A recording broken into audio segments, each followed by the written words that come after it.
박찬대 당대표 직무대행의 속개 선언으로 제279차 최고위원회를 속기하겠습니다. 제279차 최고위원회를 속기합니다. 먼저 박찬대 당대표 직무대행의 발언이 있겠습니다. 오늘은 민주공화국 대한민국의 뼈대를 만든 제76주년 재헌절입니다. 국민 주권과 민주주의의 의미를 깊이 되새기고 이를 함께 기념하는 뜻깊은 날이지만 참담한 심경을 금할 수 없습니다.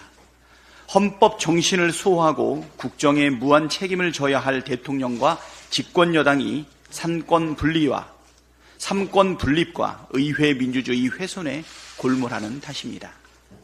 지난 2년 내내 대통령은 거부권과 시행령 통치를 남발했습니다. 입법권에 대한 폭력이자 주권 재민을 명시한 헌법 정신을 파괴하는 시도나 마찬가지입니다.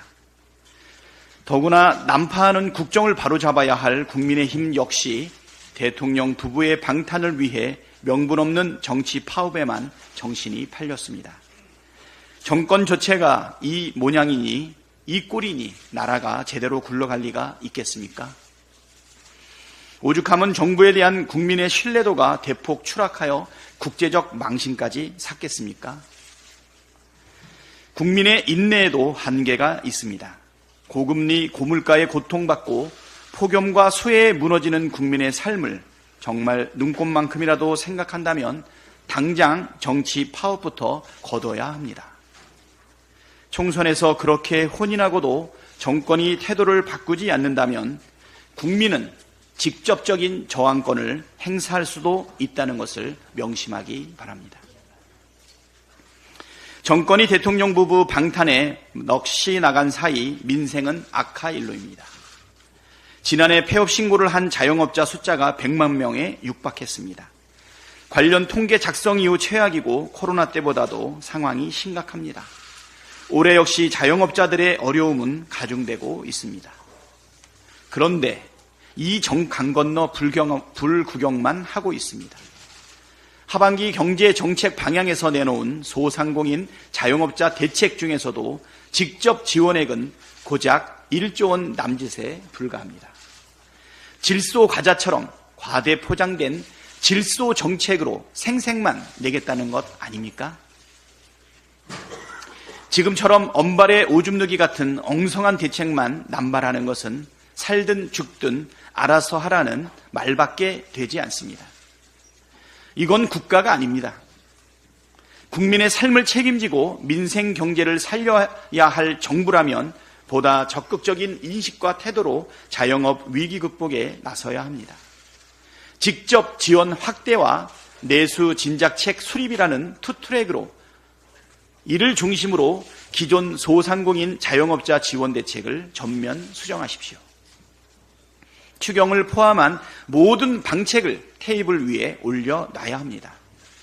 민생 경제가 비상 상황인데 비상한 시기엔 비상한 대응책을 마련하는 것이 마땅합니다.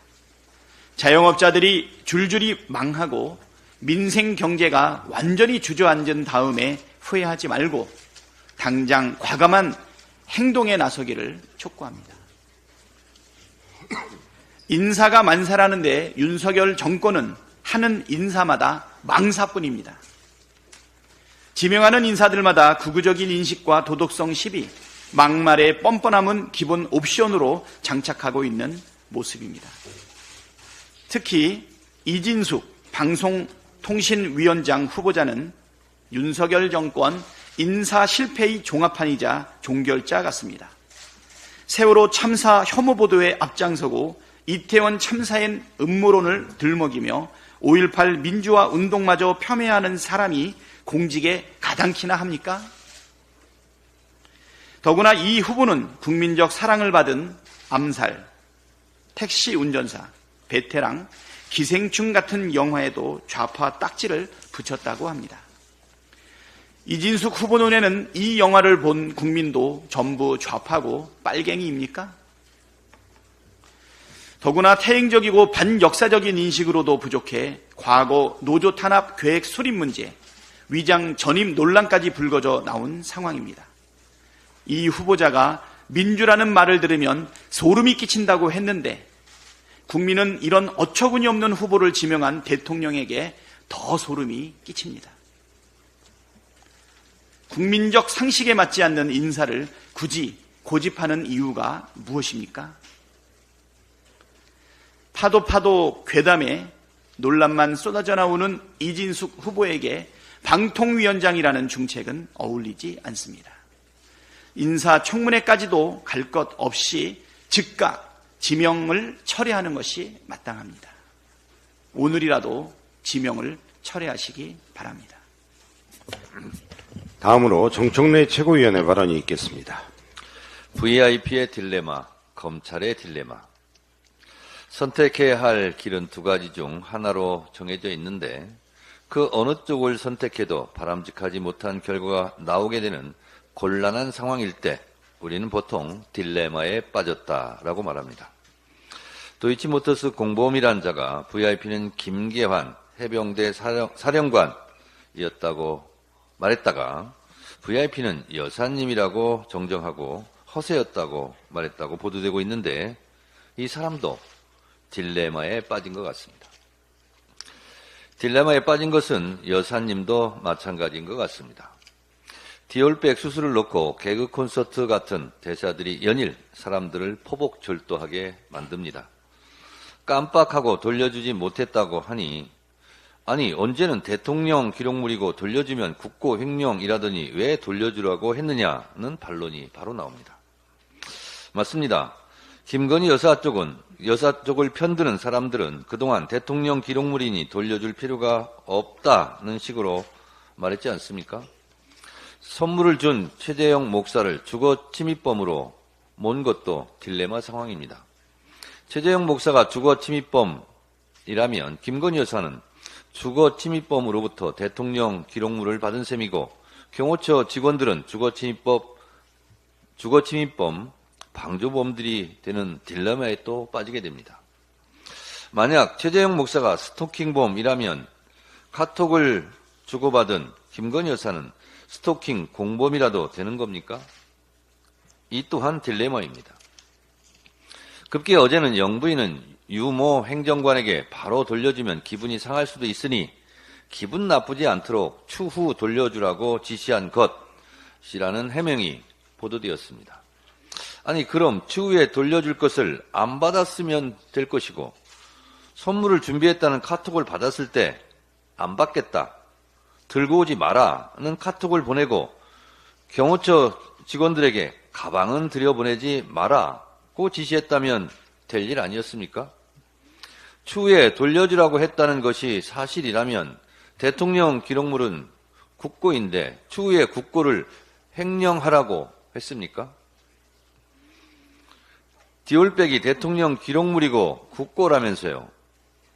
대통령 기록물법 제14조 무단 반출 등의 금지 조항에 보면 누구든지 무단으로 대통령 기록물을 손상, 은닉, 멸실 또는 유출하거나 국외로 반출해서는 아니 된다고 되어 있습니다. 김건희 여사는 대통령 기록물법 위반 사범입니까? 만약 이런 해명들을 김혜경 여사가 했다면 어떻게 됐겠습니까? 아마 가루가 됐을 겁니다. 공평하지 않습니다.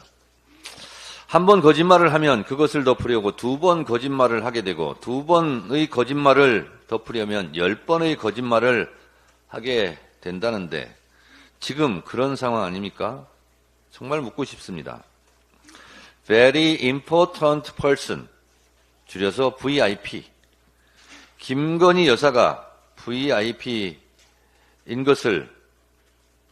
그것은 맞는 것 같습니다.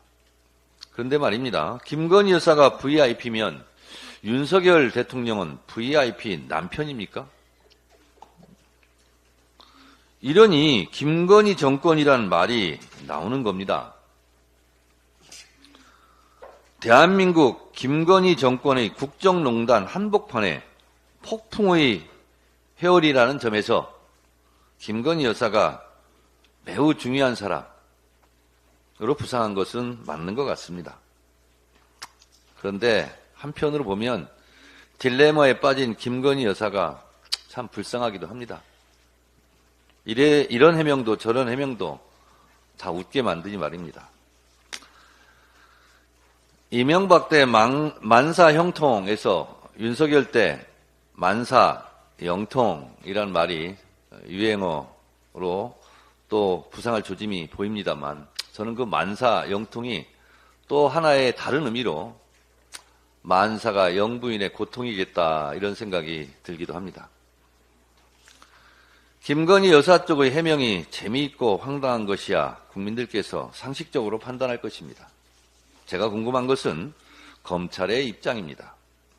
김건희 여사 쪽이 내놓는 해명마다 검찰은 어떤 논리로 털어줄 것인지, 아니면 어떤 법조항으로 수사하고 처벌할 것인지, 그것이 궁금합니다. 검찰도 딜레마에 빠졌습니까? 김건희 여사 청문회 때 검찰의 입장을 묻겠습니다. 그런데 말입니다.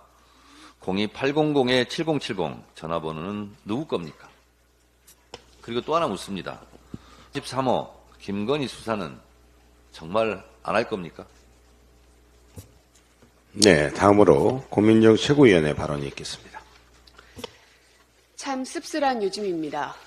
7월 18일은 아이들에게 꿈과 희망을 심어주려 노력했던 서희초 선생님께서 생을 마감한 날입니다. 또 7월 19일은 폭우로 인한 실종자 수색 작전에 나섰던 최혜병이 우리 곁을 떠난 날입니다. 그런데 대한민국 여당은 후보들 간에 서로 증오를 부추기며 파국으로 치닫더니 급기야 폭력 사태까지 벌어지고 말았습니다. 가장 유력한 국민의힘 당대표 후보인 한동훈 전 장관은 여론 조작 사건으로 당대표가 된다 해도 법의 심판을 피할 수 없을 것으로 보입니다.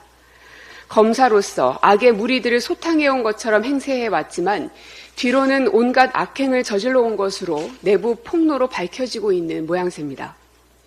대통령실은 또 어떻습니까? 거짓말이 또 다른 거짓말을 낳으면서 대응 수준조차 형편없음을 보여주고 있습니다. 명품백 하나가 온 세상을 뒤흔들고 있습니다. 반환하면 국고 횡령이라고 할 때는 언제고 이제 와서 반환을 지시했다고 하니 김건희 여사와 용산 대통령실은 염치도 없어 보입니다. 여당이 그때 뭐라 했습니까? 절차를 거쳐서 국고에 귀속된 물건을 반환하는 것은 국고 횡령이다라고 주장했습니다. 국민 권익위는 뭐라고 했습니까? 영부인에 대한 외국인의 선물은 대통령 기록물이기 때문에 청탁금지법이 적용되지 않는다라고 했습니다. 어떠십니까, 지금? 민망하지 않으십니까? 이제 와서 반환을 지시했다고 하니 김건희 여사가 국고 횡령을 지시한 셈입니다. 여당 전당대회에서는 김건희 여사의 사과가 필요하다고 이제 와서 한 목소리로 말합니다. 하지만 이제는 너무 많은 의혹들이 나와서 사과 한마디로 없었던 일이 될 수는 없을 것 같습니다. 청년들은 졸업 후 첫 직장을 잡기까지 걸리는 시간이 11.5개월로 역대 최장이라고 합니다. 전공의들이 복귀할 수 있게끔 대책을 내놓았다고는 하지만 복귀한 전공의는 10,000명 가운데 60명에 그치고 있습니다. 자영업자의 폐업 사업자들은 13.7%가 증가해서 06년도 관련 통계 집계 이후 역대 최고치를 기록하고 있습니다. 경제는 추락하고 안보는 구멍투성이고 인권위는 인권 유린에 앞장서고 방송통신위원회는 방송 장악의 혈안입니다. 오늘날 대한민국의 현실을 보며 눈을 질끈 감고 싶어하는 국민의 마음을 윤석열 대통령은 두려운 마음으로 읽어야 할 것입니다. 네, 다음으로 서영교 최고위원의 발언이 있겠습니다.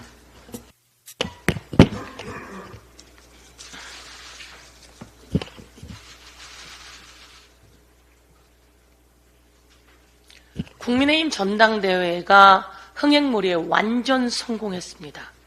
모든 국민의 관심이 국민의힘 전당대회로 쏠렸습니다.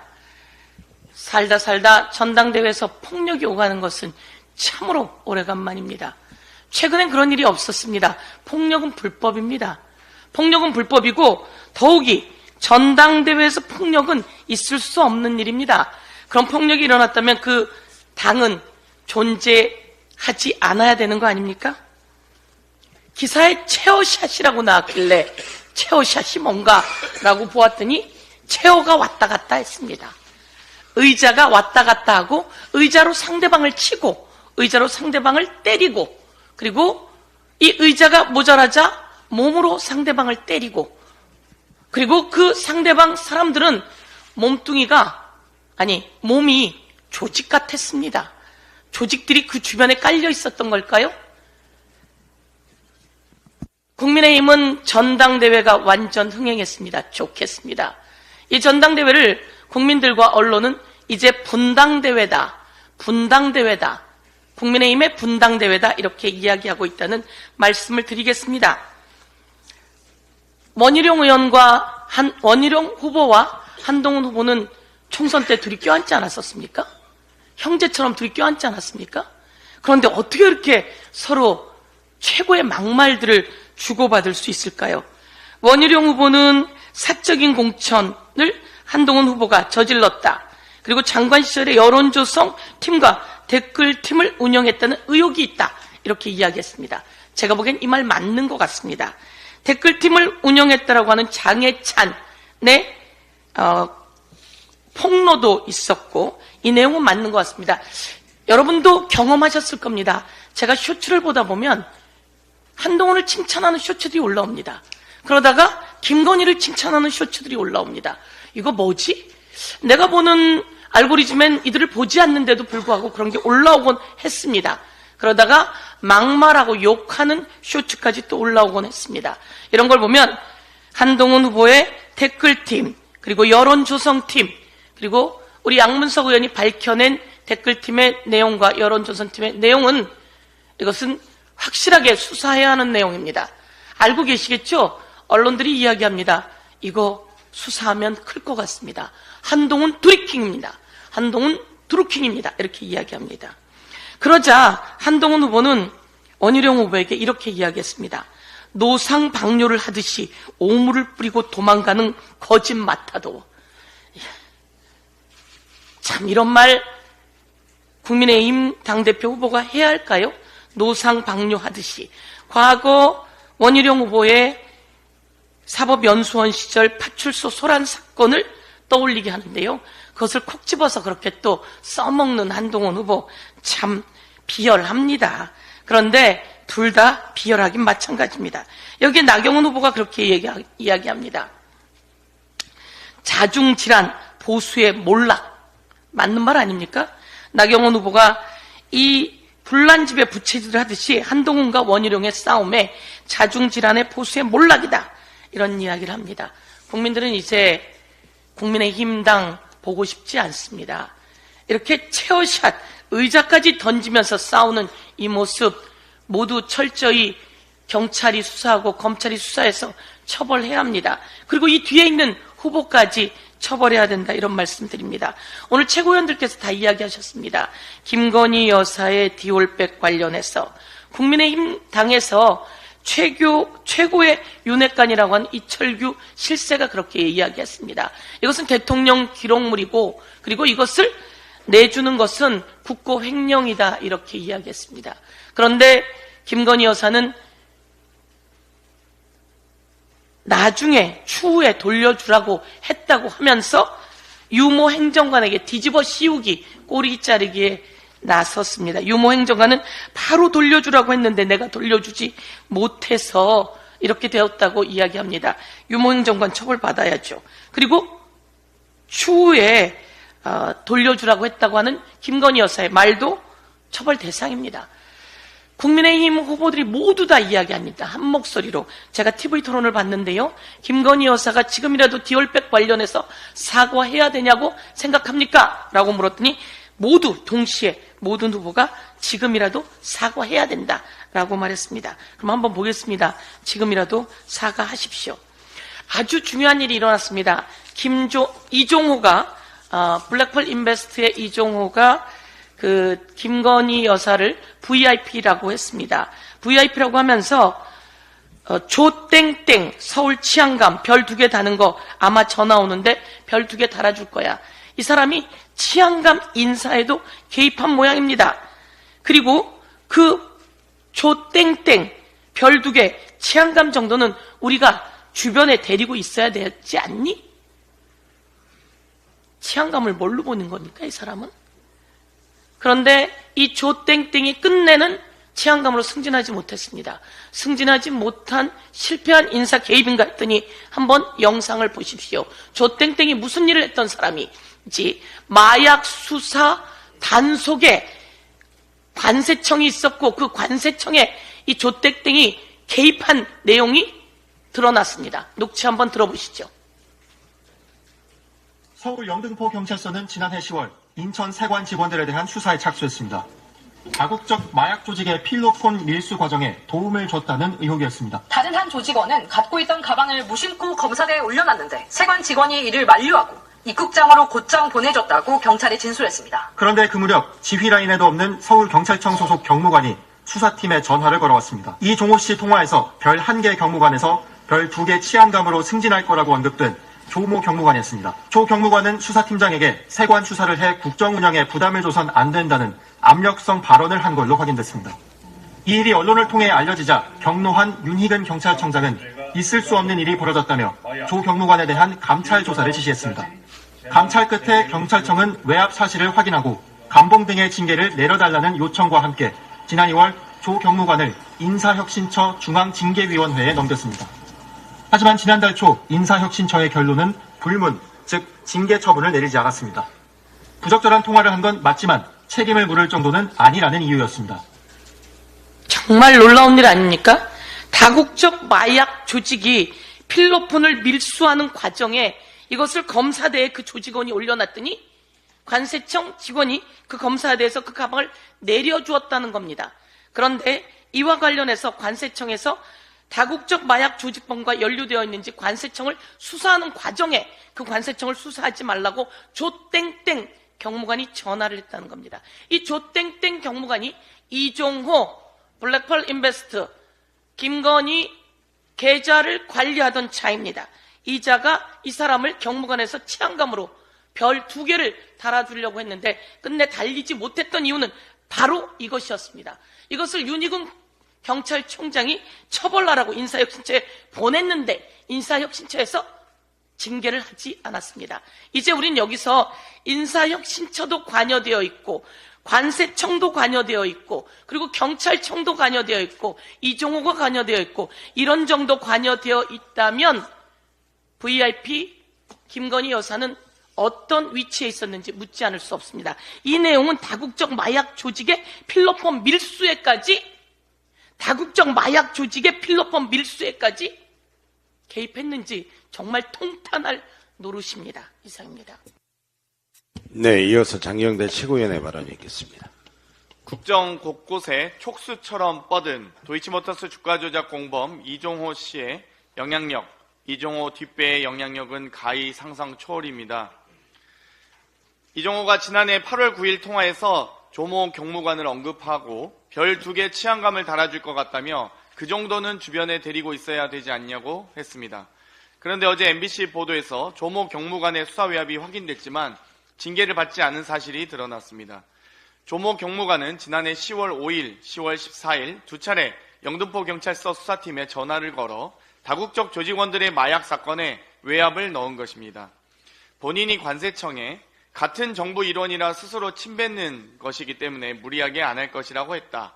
세관 수사 내용까지 밝히는 건 야당 좋은 일만 시키는 거다 등 당시 수사팀장에게 사실상 세관 수사를 빼라는 압력을 가했던 것입니다.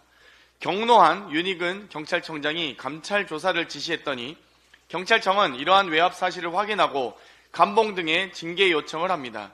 올해 2월 인사혁신처 중앙징계위원회에 넘겼는데 6월 초 인사혁신처는 불문, 징계 처분을 내리지 않았습니다.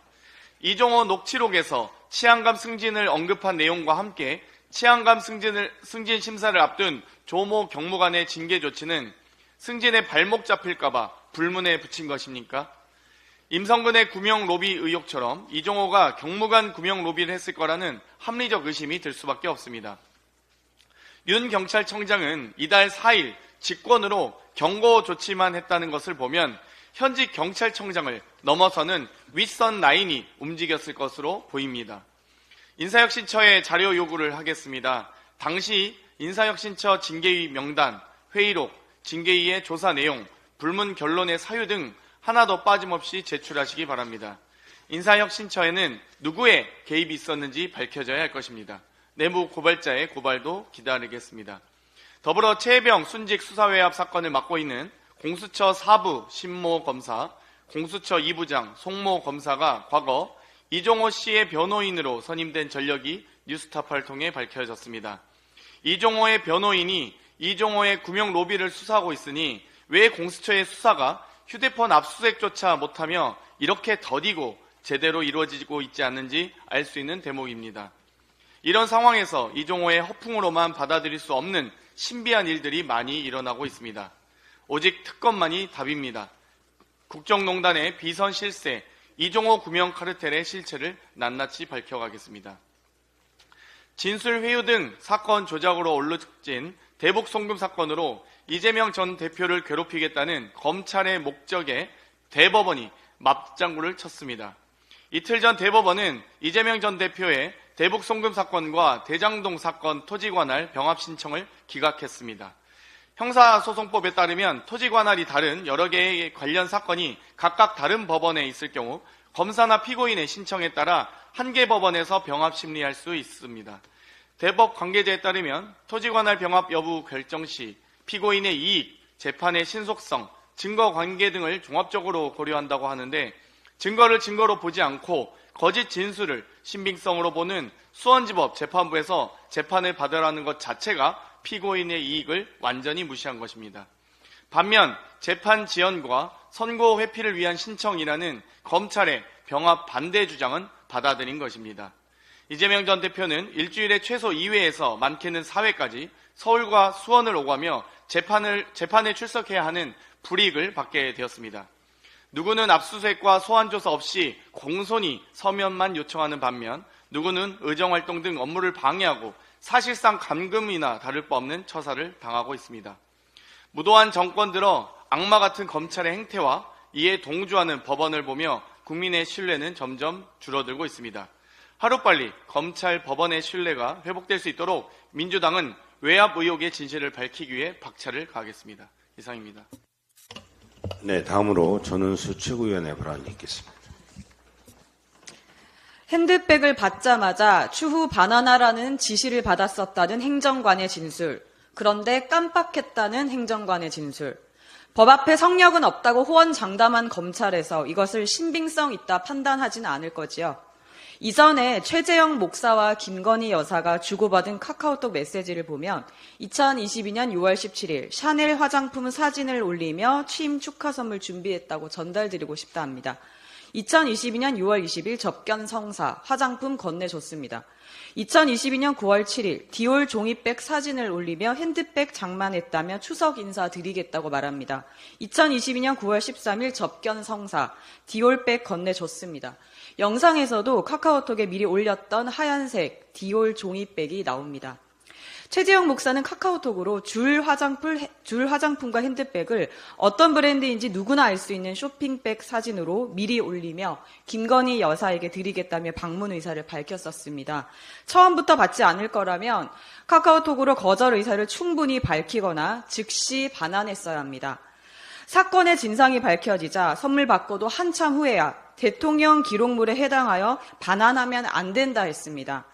그런데 대통령 기록물 관리에 관한 법률 2조에 따른 기록물이 맞느냐고 했더니 아직도 기록물인지 여부를 결정하지 못했다고 했습니다. 그런데 아무리 생각해도 대통령 기록물로 볼 선물은 아니라고 판단되셨는지요? 1년이 지난 이제서야 행정관이 돌려주지 못한 것으로 만드는 겁니까? 김건희 여사가 반환 지시를 했다면, 적절한 반환 지시를 했다면 사과를 한 해 만에는 왜 합니까? 사과를 하냐 마냐 과정에서 처음부터 디올백을 돌려줄 의사가 있었다는 말은 단 한 번도 없었습니다. 처음부터 행정관이 반환 지시를 어겼었다는 말은 단 한 번도 없었습니다. 그리고 즉시 반환이면 반환이지 추후가 뭡니까? 국민의힘 전당대회에서 당대표 후보 4명 전부 김건희 여사 명품백 수수 사과해야 한다고 했습니다. 한 가지 더 묻습니다. 김건희 여사 명품백 수수와 관련해서 국민들 앞에 진술 오락가락하는 것에 대해서는 어떻게 해야 합니까? 국민들은 누가 봐도 김건희 여사가 잘못한 상황에서 사과를 언제 해야, 어떻게 해야, 누구의 허락을 받고 해야 왈가왈부 떠드는 모습에 화가 났었습니다. 그런데 이제야 김건희 여사가 추후 반환하라고 했고 행정관이 그 지시를 어겼다는 말도 안 되는 진술에는 분노가 침입니다. 모든 일을 그렇게 처리해왔을 것이라는 합리적인 의심이 드는 것입니다. 이번 행정관의 진술, 어떠한 정황을 보더라도 신빙성 없습니다. 검찰에서도 공정과 상식에 기반하여 진술의 신빙성을 판단해 주십시오. 다음으로 강민구 최고위원의 발언이 있겠습니다. 강민구입니다. 의대 증원 문제로 국민만 고통받고 있습니다. 벌써 의대 증원 논란이 반년을 넘고 있습니다. 그런데도 정부는 아직도 손을 놓고 있고 강대강 대치만 계속하고 있습니다. 그 와중에 응급 환자들은 응급실 뺑뺑이를 돌고 있습니다. 이미 사망한 환자도 여럿입니다. 이제는 정부와 의료계 쌍방과실로 모두 비난을 받아야 합니다. 정부는 15일까지 211개 수련 병원들에게 미복귀 전공에 사직 처리할 것을 재차 요구했고 수련 병원들은 시간적 여유가 부족하다며 처리 시한 연장을 요구했지만 복귀 전공의가 50명이 채 안 되는데도 대통령실은 일괄 사직 처리하겠다는 방침입니다. 정부가 지난 7월 10일에 파악한 내용은 전체 수련병원 211곳 전공의 13,756명 중 1,155명 8.4%만 출근 중입니다. 같은 날 기준 217병원의 레지던트 사직률은 1,506명 중 86명 0.8%에 그쳐 89.2%의 전공의가 복귀도 사직도 택하고 있지 않습니다. 이 문제는 인간의 욕심을 부추기면서 괴석될 일은 아닙니다. 현재 의사 정원에 대해 협상이 진전되지 않는 직역 이기주의와 의대 증원 정책을 준비 없이 추진한 한탕주의식 정부의 정책 결정은 비판받아 마땅합니다. 현실을 살펴보면 의사들의 희생과 헌신이 있기에 지금의 의료보험제도 유지와 신속한 진료 시스템, 최고의 의술과 생존율은 세계 최상의 의료를 유지해왔습니다. 이제는 타협의 길을 찾아야 합니다. 이미 정부와 의사들 간의 양자 대화는 불가능한 상황에 이르렀습니다.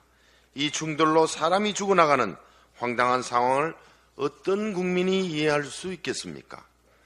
지금의 정부와 의협의 양방 협상보다 정부와 국민의힘, 의협과 민주당, 의료 관련 시민단체까지 오자 협상 테이블을 만드는 것을 정부와 여당은 전향적으로 추진해야 합니다.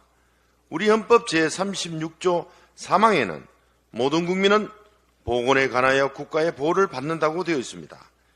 이제는 누가 옳은가 그런가의 쌍방 비난의 폭주기관차에서 내려 화합과 소통의 평화선을 타야 옳습니다.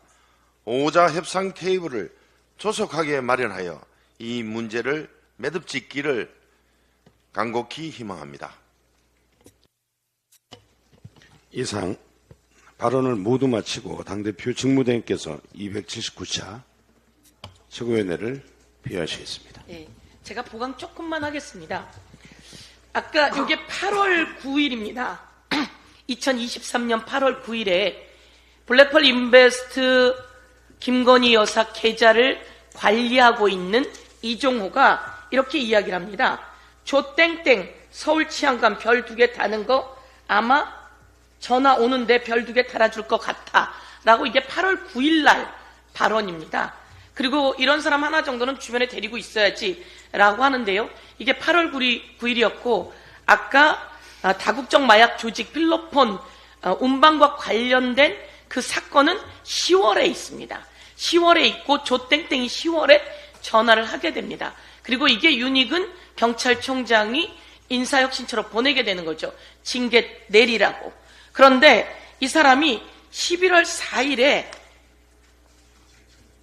관세청으로 전화를 합니다. 뭐라고 얘기를 하냐면요. 진급 이야기를 이 사람이 합니다. 진급 시켜준다고 이제 얘기를 들은 모양이에요. 8월 9일 전후로 해서.